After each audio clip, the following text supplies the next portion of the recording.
ሰላም ጤና ይስጥልኝ። እንደምን ቆይታችኋል? የተወደዳችሁና የተከበራችሁ አድማጮቻችን፣ በወንጀል የምርመራ ሥራዎች ላይ ትኩረት የሚያደርገው ፕሮግራማችን እነሆ ተጀምሯል።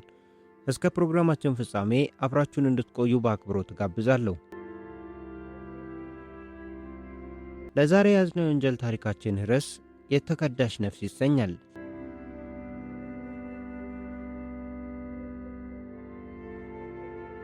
ገና ስሩን ጠብቆ ባልተተከለውና በወጉ ባልጠናው የትዳር ጎጆአቸው ውስጥ የኑሮ ማዕበል ወዲያና ወዲህ ያላጋቸው ላለመውደቅ በሚፍጨረጨር ሕይወት ውስጥ ጥንዶቹ የፍቅር ገመዳቸውን አጥብቀው ይዘዋል።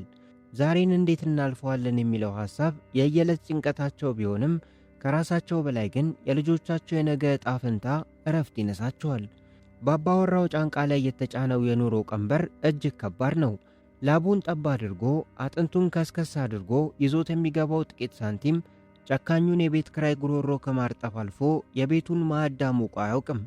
ከእጅ ወደ አፍ የሆነው ይኸው የድህነት ኑሮ የቤተሰቡን ጉሮሮ እያደረቀና የልብን ምኞት እያጨነገፈ ረጅም ጊዜያትን አስቆጥሯል። ከሁሉ በላይ የሚያሳምመው ግን የልጆቹ ጉዳይ ነው። አካላቸው ሲያድግ ሕልምና ፍላጎታቸውም አብሮ ማቆጥቆጡ አልቀረም። በትምህርት ቤት ግቢ ውስጥ የጓደኞቻቸውን ያማረ ልብስና የሚያብረቀርቅ ጫማ በዓይናቸው ሲሰርቁ እኛስ መቼ ነው እንደነሱ የምንሆነው የሚለው ጥያቄ በንጹሕ ዓይኖቻቸው ውስጥ ይነበባል። እኩዮቻቸውን ባዩ ቁጥር እነሱም እንደ ልጅ አምሮባቸው መታየትን ይመኛሉ። ይህን የእጦት ስሜት በልጆቻቸው ፊት ላይ የሚያነቡት ወላጆች አንጀታቸው በሐዘን ይላወሳል። በጨለማም ማንም ሳያያቸው ልጆቻችንን ከሰው እኩል አላደረግንም በሚል የቁጭት እንባ ያነባሉ። እናም ውሎ ሲያድር የነገን ብሩህ ተስፋ ለመውለድ ዛሬም በምጥ ማሳለፍ እንዳለባቸው ጥንዶቹ በጥልቅ ተማሩ። ልጆቻቸውን ከዚህ የድህነት አዘቅት አውጥተው በወጉ ለማኖር አንድ ከባድ መሥዋዕትነት መከፈል ነበረበት። ያቺ አንጀቷ የሚላወሰው እናት ከምትሳሳላቸው ልጆቿና ከምታፈቅረው ባሏ ተለይታ የባህር ማዶን አሸዋ ልትረግጥ በአረብ አገር የሰው እጅ ልታይ በቆራጥነት ወሰነች። አባትም ልቡ እየደማ ይህንን መራር ውሳኔ ተቀብሎ የእናትነትንም የአባትነትንም ካባ ደርቦ ልጆቹን በጉያው አቅፎ ሊያሳድግ ቃል ገባ። ይህ ሁሉ መራራ ስንብትና አምባ ግን አንድ ጣፋጭ ሕልም አለው። በጥንዶቹ የታሰበው ዕቅድ ከሰመረ የነገው ፀሐይ ሞቅ ብላ ስትወጣ ከተከራይነት ቀንበር ወጥተው የራሳቸውን ቤትና ልጆቻቸው የልባቸው ደርሶ ቀና ብለው ሲራመዱ ማየት። ለዚህ ታላቅ ሕልም ሲባል እነሆ በእናትና በቤተሰቧ መካከል የሀገር ርቀት ሊፈጠር፣ መራሩ መለያየት እውን ሊሆን ሆነ። ሕፃናት ልጆቿን በእንባ ተሰናብታ ባሕር አቋርጣ ያቺ ወይዘሮ በማታውቀው የአረብ ምድር እግሯን ረገጠች። የሰው ሀገር ክፉ ነው፣ እንደ ራስ ደጃፍ አይሞቅም። ባዳ የሆነው ባህሉ፣ እንግዳ የሆነው ቋንቋው፣ አልዋጥላት ያለው ምግቡና መጠጡ፣ ሁሉም ነገር ጓዳዋ ገብቶ ይፈትናት ጀመር። የሰዎቹ አዋዋልና አረማመድ ሳይቀር ግራ እያጋባት የብቸኝነት ስሜት እንደ ጉም ከበባት። በተለይ እሁድ ቀን ሲመጣ የቤተሰቧ የጋራ ቆይታና የልጆቿ ጫጫታ ትዝ እያላት ናፍቆት አንጀቷን ይበላታል። በዚህ የረፍት አልባ ድካም ዓለም ውስጥ ጉልበቷን አሟጣ ልትሰጥ ግድ አላት። ሌሊትና ቀን ሲጠሯት አቤት፣ ሲልኳት ወዴት እያለች እንደ ሎሌ ዝቅ ብላ ታዘዘች። አንዳንዴ ደግሞ ጨካኝ አሰሪዎቿ ክብርና ማንነቷን በሚነካ ቃል ያንቋሽሿታል። ስሟን እያጠፉ ዱላ ሊያነሱባት ሲቃጡ ልቧ በሐዘን ይሰበራል። ያኔ ምንም ማድረግ አትችልምና አንገቷን ደፍታ መሪር እንባዋን በጉንጯ ላይ ታዘንበዋለች። ነገር ግን ይህች እናት ቶሎ አትሰበርም። በከፋትና ተስፋ በቆረጠች ቁጥር የልጆቿ ምስል በሕሊናዋ ጓዳ ይመላለሳል። ይህ ሁሉ መከራ ለበጎ ነው፣ ለነገ ብሩህ ሕይወታችን ነው ስትል እያነባች ያለችውን ዓይኗን ጠርጋ የወደፊቱን ብሩህ ተስፋ እያሰበች ዳግም ራሷን ታበረታታለች። ጊዜያት ነጎዱ። የልጆቿ የናፍቆት እሳት እያቃጠላትም ቢሆን ከአንዱ ቤት ወደ አንዱ እየተዘዋወረች ጠንከራ መስራቱን ቀጠለች። ቀስ በቀስ ሀገሩን ስትለምደው ትጋቷን ያዩ ሰዎች ሥራ ይሰጧት ጀመር። አሁን በወጉ ገንዘብ ማጠራቀም የጀመረችው ወይዘሮ ያፈሰሰችው ላብ ፍሬ ማፍራት መጀመሩን አየች። በየጊዜው ለባለቤቷ የምትልከው ገንዘብ ያኔ በሀገር ቤት የጠነሰሱትን ሕልም እውን እንደሚያደርገው አልተጠራጠረችም። ይሄ ላቧን ያፈሰሰችበት ገንዘብ ከልጆቿ የዕለት ጉርስ አልፎ ለትልቅ ቁም ነገር እንደሚበቃ ታምናለች። በዚያ ማዶ አገር ቤት ያለው አባወራ የገባውን ቃል ጠብቆ እናትነትንም ጭምር ደርቦ ልጆቹን በእንክብካቤ እያሳደገ ነው። እነዚያ ታዳጊዎች የነገው የብርሃን ዘመን ሁሌም እንደ ተረት ይነገራቸዋል። ከእንግዲህ የሰው ፊት ከሚያዩበት የቤት ኪራይ ቤት የሚወጡበት ጊዜ ሩቅ እንዳልሆነ አባታቸው ያወራላቸዋል። አባታቸው የራሳቸውን ቤት እየገነባ መሆኑን በጆሯቸው ሲሰሙ ደግሞ በውስጣቸው የሚፈጠረው ደስታ ወደር የለውም። ከእንግዲህ የልጆቹ እይታ አንድ ቦታ ላይ ብቻ ነው።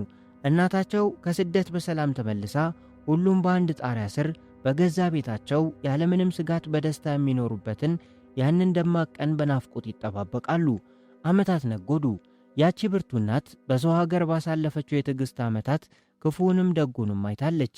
የስደቱ ጽዋ መራራ ቢሆንም ነገ ይሻላል እያለች ራሷን ማጽናናት የዘውትር ልማዷ ሆኖ ነበር። በላቧ የገነባችውና ያጠራቀመችው ገንዘብ በሀገር ቤት ያለውን የቤተሰቧን ሕይወት እንደሚያለመልመው ማሰቧ ለነፍሷ ብርታትን ሰጥቷት ቆይቷል። እነሆ የጉልበት ብዝበዛው የናፍቆት እስራቱ አብቅቶ የአረብ አገር ውሏን አጠናቀቀች። ያ እንደ ሕልም ርቆባት የነበረው እግሯ ሀገር ቤት ደጃፍ የሚረግጥበት ቀን ደረሰ። ስደተኛዋ እናት ልክ እንዳለመችው ሆነላት። ሀገሯ ተመለሰች።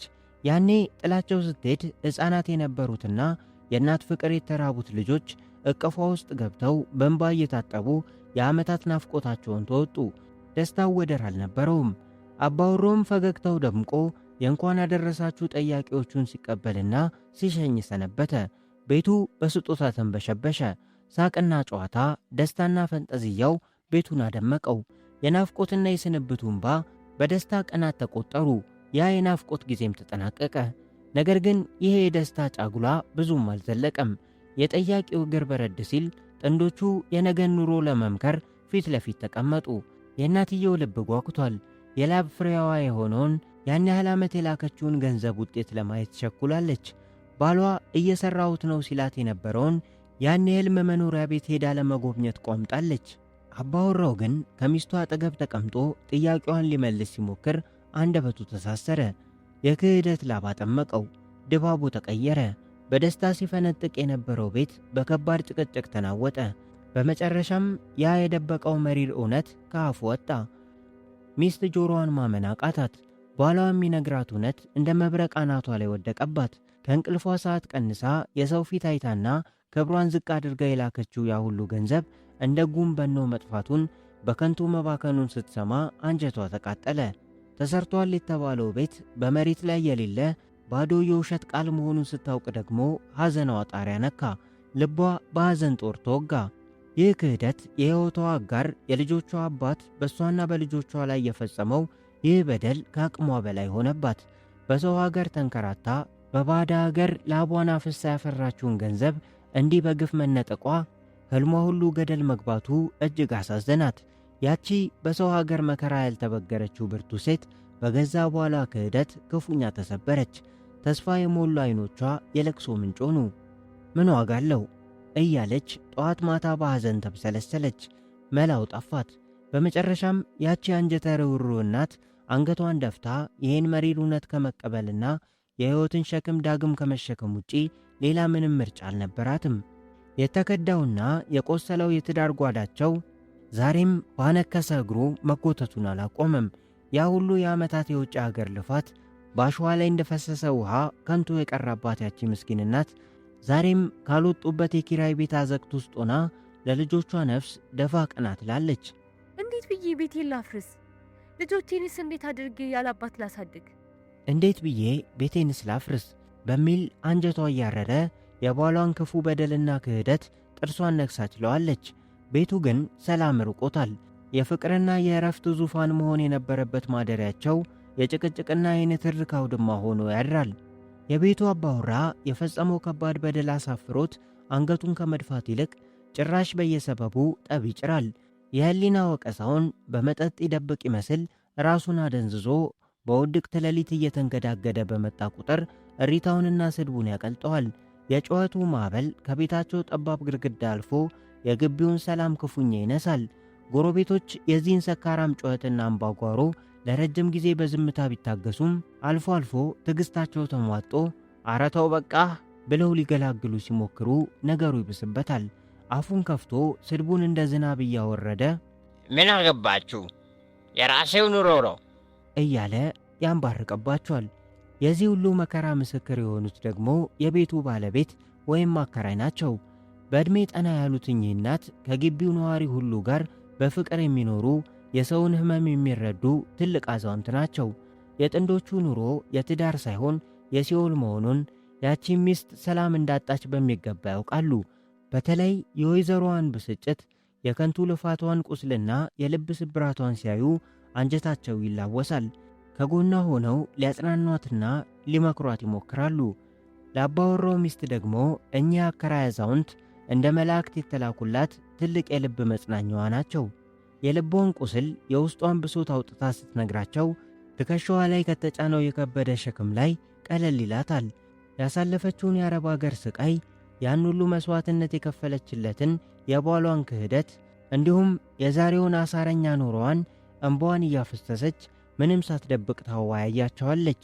እሳቸውም በንጹሕ የእናትነት ርኅራኄ ዝም ብሎ ያዳምጧታል፣ አቅፋ ያጽናኗታል። ይህም ያልፋል እያሉ ይበጃል ያሉትን የሕይወት ስንቅ ይመክሯታል። በእኚህ ደግ አከራይ ፊት የሕይወቷን ገጽታ እንደ ተከፈተ መጽሐፍ ታነብላቸዋለች። እሳቸውም ብቸኛ የብርታቷ ምርኩዝ ሆነውላታል። ያ የጥፋተኝነት ስሜት እንደ እሳት የሚያንገበግበው አባወራ የሚስቱና የደጋው አከራይ ቅርበት የራስ ምታት ሆነበት። ሲወጣም ሆነ ሲገባ አብረው ሲያቸው ዓይኑ ደም ይለብሳል። እሳቸው ጋር በሄደች ቁጥር ያጠፋው ጥፋት፣ በከንቱ ያባከነው የላቧ ገንዘብ እየተነሳ እንደሚብጠለጠል ሕሊናው ይነግረዋል። የራሱ ክህደት እረፍት ቢነሳው የሁለቱን ሴቶች ንግግር ወደ መጥፎ ተረጎመው። በአንድ ላይ ሳያቸው ጥርሱን እያፏጨ እጁን በንዴት እያፋተገ የጥላቻ መርዙን በዓይኖቹ ይረጫል። ሚስት ግን የባሏን ጠባይ ጠንቅቃ ታውቃለችና ለቁጣው የዝሆን ጆሮ ሰጥታ ሁሉንም እያየች በትዕግሥት ኑሮዋን ትገፋለች። የሰካራሙ ባል ጥርጣሬ ግን ልክ አጣ። አከራዋን በክፉ ዓይን ከመገላመጥ አልፎ አፉን ከፍቶ መርዛማ ቃላትን የወረውርባቸው ጀመር። በትዳሬ ጣልቃ ገብተሻል እያለ በሰበብ አስባቡ ያንባርቃል። ደጎ አከራይም በዚህ ስዳደግ ባሕሪው አዝነውና ተቀይመው ፊታቸውን አዞሩበት። ከአንገት በላይ የነበረው ሰላምታ ተቋረጠ። በዚህ መሃል በቤቱ ውስጥ ያለው አየር ይበልጥ ታፈነ። አልፎ አልፎ በሕፃናቱ ንጹሕ ጫጫታና የጨዋታ ድምፅ ቤቱ ፈገግ ቢልም ያቺ የደስታ ቅጽበት እንደ ጤዛ ረግፋ ቶሎ በከባድ ዝምታ ትዋጣለች። ያ ዝምታ ደግሞ የባሰ ማዕበል አርግዞ ነው የሚፈነዳው። የትላንቱ ቁስል ከዛሬው እልህ ጋር እየተዳመረ ጸቡ ይግላል። ኩርፊያው ቀናትን ይፈጃል። ሰሞኑን ደግሞ የሰውየው እብደት ጣሪያ ነካ። ገጽታው ተለዋውጦ አከራዋያን ባየ ቁጥር ሊያጠቃቸውና ሊመታቸው እስከ መመኘት ደረሰ። ይህን ያዩ አንዳንዶች ምን ነካ? ምን ሆነሃል? ብለው ሲጠይቁት ሰበቡ ዝግጁ ነበር። ሚስቴን አፋታ ልታስኮበልልብኝ ነው ብሎ አወጀ። ይህ ፍርሃትና ጥርጣሬ ቢጠናወተውም ከዚህ ግቢ ለቆ ለመውጣት ፈጽሞ አልፈለገም። ቤተሰቡን ከነ ችግሩ አቅፎ በትዳር አትግቢ እያለ በአደባባይ መጮኹን ቀጠለ። ግቢው የሰላም ቀጠና መሆኑ አበቃ። ባል ይገላምጣል፣ ሚስት በሐዘን ታነባለች፣ ታኮርፋለች። የነገሩ ሁሉ ሰለባ የሆኑት ምስኪን ሕፃናት ልጆች ደግሞ እንቅልፍና እረፍት አጥተው በድንጋጤ ይርበደበዳሉ። የሚያሳዝነው ደግሞ የጎረቤቱም ጆሮ ይህን ሁሉ ግርግር መልመዱ ነው። እንደ ድሮ መጨነቅና መገላገል ትተው እንደተለመደ ትዕይንት ቆጥረው ፊታቸውን ማዞር ጀምረዋል። እናም የክፋትና የጭንቀት ቀናት ቀጠሉ። ታኅሳስ 18 ቀን 2011 ዓ.ም ጨልሟል። ሰዓቱ ከምሽቱ 4 ሰዓት ገደማ ሆኗል። የዕለቱን የሥነ ልቦና ስቃይና የህሊና ቁስል ተሸክማ የዋለችው ወይዘሮ አሁን አልጋዋ ላይ ጋደም ብላ የድካም እንቅልፍ ወስዷታል። የሰፈሩ ሁካታ ቀስ በቀስ እየረገበ ነው።